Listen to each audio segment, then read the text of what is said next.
नमस्कार दोस्तों, हमारे YouTube चैनल में आप सबका हार्दिक स्वागत है। फ्रेंड्स, आज हम कक्षा 10 विषय भूगोल अध्याय 5 खनिज और ऊर्जा संसाधन के अभ्यास प्रश्नों को हल करने वाले हैं। सबसे पहले बहुवैकल्पिक प्रश्नों में पहला प्रश्न होगा, निम्नलिखित में से कौन सा खनिज अपक्षयित पदार्थ के अवशिष्ट भार को त्यागता हुआ चट्टानों के अपघटन से बनता है? हमारा सही उत्तर होगा ख, बॉक्साइट। प्रश्न नंबर 2, झारखंड में स्थित कोडरमा निम्नलिखित में से किसका अग्रणी उत्पादक है? तो हमारा सही उत्तर होगा यहाँ पर ख, अभ्रक। प्रश्न नंबर 3, निम्नलिखित में से किस चट्टानों के स्तरों में खनिजों का निक्षेपण और संचयन होता है? तो यहाँ पर हमारा सही उत्तर होगा क, तलछटी चट्टानें।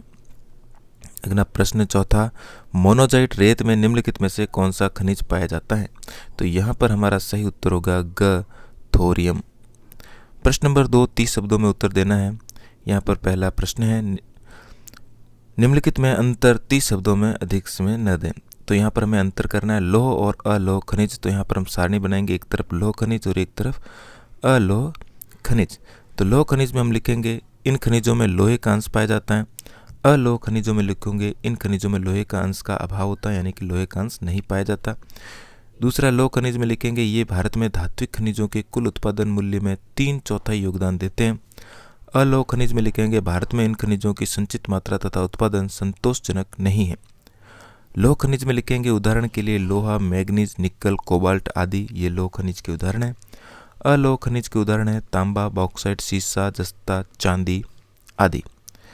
फिर परंपरागत तथा गैर परंपरागत ऊर्जा संसाधनों में अंतर। तो यहाँ पर हम फिर से सारणी बनाएंगे, एक तरफ लिखेंगे ऊर्जा के परंपरागत साधन, एक तरफ लिखेंगे ऊर्जा के गैर परंपरागत साधन। तो सबसे पहला लिखेंगे ऊर्जा के परंपरागत साधन में इनमें लकड़ी, उपले, कोयला, खनिज तेल, प्राकृतिक गैस तथा विद्युत शामिल है, ये ऊर्जा के परंपरागत साधन है। और गैर परंपरागत में इनमें ऊर्जा, सौर ऊर्जा, पवन ऊर्जा, बायोगैस, भूतापीय ऊर्जा, ज्वारी ऊर्जा, परमाणु ऊर्जा आदि शामिल है, यानी कि ये गैर परंपरागत संसाधन है। फिर दूसरा लिखेंगे कोयला, खनिज तेल व प्राकृतिक गैस अनवीकरण योग्य है, यानी कि इनका नवीनीकरण नहीं हो सकता, एक बार खत्म तो मतलब पूरे खत्म।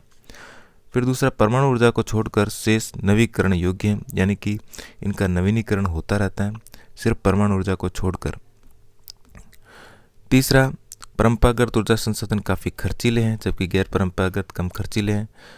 परंपरागत ऊर्जा संसाधन पर्यावरण को प्रदूषण करता है, यानी पर्यावरण को नुकसान पहुंचाता है, जबकि अपरंपरागत, गैर परंपरागत पर्यावरण प्रदूषण नहीं करते, यानी कि पर्यावरण को नुकसान नहीं पहुंचाते। प्रश्न नंबर 2, खनिज क्या है? हमारा उत्तर होगा भूविज्ञानिकों के अनुसार खनिज एक प्राकृतिक रूप से विद्यमान तत्व है जिसकी एक निश्चित आंतरिक संरचना है। ये प्रकृति में अनेक रूपों में पाए जाते हैं जिसमें कठोर हीरा तथा नरम चूना तक शामिल है। प्रश्न नंबर 3, आग्नेय तथा कायांतरित चट्टानों में खनिजों का निर्माण कैसे होता है? यहाँ पर हमारा उत्तर होगा आग्नेय तथा कायांतरित चट्टानों में खनिजों का निर्माण अधिकतर उस समय होता है जब ये तरल अथवा गैसीय अवस्था में दरारों के सहारे भूपृष्ठ की तरफ धकेले जाते हैं तथा ऊपर जाते हुए ये ठंडे होकर जम जाते हैं। प्रश्न नंबर 4, हमें खनिजों के संरक्षण की क्यों आवश्यकता है या खनिज संसाधनों का संरक्षण क्यों आवश्यक है, समझाइए। दोनों का उत्तर एक ही होगा। उत्तर में लिखेंगे प्रकृति में उपलब्ध अधिकतर खनिज नवीकरण योग्य नहीं है, इसके निश्चित तथा सीमित भंडार है तथा निर्माण लाखों वर्षों में होता है। वर्तमान समय में खनिजों का तीव्र गति से उपयोग किया जा रहा है, अतः खनिजों का संरक्षण आवश्यक है। प्रश्न नंबर 3, 120 शब्दों में उत्तर देना है। यहाँ पर हमारा पहला प्रश्न, भारत में कोयले के वितरण का वर्णन कीजिए। उत्तर में लिखेंगे भारत में कोयले का वितरण बड़ा ही असमान है। भारत में कोयला निम्नलिखित 2 प्रमुख भूगर्भिक युगों के शैल क्रम में पाया जाता है। सबसे पहला है गोंडवाना क्षेत्र। तो गोंडवाना क्षेत्र 200 लाख वर्ष से अधिक आयु के कोयले के जमाव पाए जाते हैं। गोंडवाना क्षेत्र का कोयला धातु शोधन कोयला है। देश में इसके भंडार दामोदर घाटी में पश्चिमी बंगाल तथा झारखंड, झरिया, बोकारो, रानीगंज में स्थित है, जो कि महत्वपूर्ण कोयला क्षेत्र है। गोदावरी, महानदी, सोन व वर्धा नदी घाटियों में भी कोयले जमाव पाया जाता है। दूसरा, टर्शियरी क्षेत्र तो टर्शियरी क्षेत्र में लगभग 55 लाख वर्ष पुराने कोयले के जमाव पाए जाते हैं। देश में इसके भंडार उत्तर पूर्वी राज्यों यथा मेघालय, असम, अरुणाचल प्रदेश तथा नागालैंड राज्यों में पाए जाते हैं।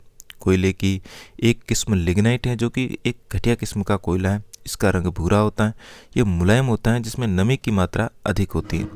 देश में लिग्नाइट कोयले के भंडार तमिलनाडु के नेवेली क्षेत्र तथा राजस्थान में पाए जाते हैं। दूसरा प्रश्न है, भविष्य भारत में सौर ऊर्जा का भविष्य उज्जवल है, क्यों? हमारा उत्तर होगा, भारत में सौर ऊर्जा का भविष्य उज्जवल होने के प्रमुख कारण निम्नलिखित हैं। पहला कारण है, भारत एक उष्णकटिबंधीय देश है, यहाँ सौर ऊर्जा के दोहन की असीम संभावनाएं हैं। दूसरा, सौर ऊर्जा का अर्थ सूर्य से प्राप्त ऊर्जा है। भारत में विपुल मात्रा में वर्ष भर सौर ताप की प्राप्ति होती है। तीसरा, ये ऊर्जा का नवीकरणीय स्रोत है। चौथा, सौर ऊर्जा के प्रयोग से प्रदूषण नहीं होता। पांचवा, भारत में उपलब्ध परंपरागत ऊर्जा संसाधन वर्तमान उपयोग की दर के अनुसार आने वाले 50 वर्षों में समाप्त हो जाएंगे, अतः सौर ऊर्जा का महत्व बढ़ जाता है। छठा, धूप को फोटोवोल्टाइक प्रौद्योगिकी के द्वारा सीधे विद्युत में परिवर्तित किया जा सकता है। सातवां, थार का मरुस्थल भारत का सबसे बड़ा सौर ऊर्जा केंद्र बन सकता है। आठवां, भारत के ग्रामीण तथा सुदूर क्षेत्रों में सौर ऊर्जा तेजी से लोकप्रिय हो रही है। और नौवां, कुछ बड़े और सौर ऊर्जा संयंत्र देश के विभिन्न भागों में स्थापित किए जा रहे हैं। और 10वां, सौर ऊर्जा का उपयोग खाना पकाने, पंप द्वारा पानी निकालने, पानी गर्म करने, प्रशीतन तथा सड़कों की रोशनी करने में किया जाता है। सर्दी में घरों को गर्म करने में भी इसका प्रयोग किया जाता है। इसके उपयोग से ग्रामीण घरों की ईंधन के लिए उपलों व लकड़ी की निर्भरता कम होगी तथा गोबर का उपयोग खाद के रूप में भी किया जा सकेगा।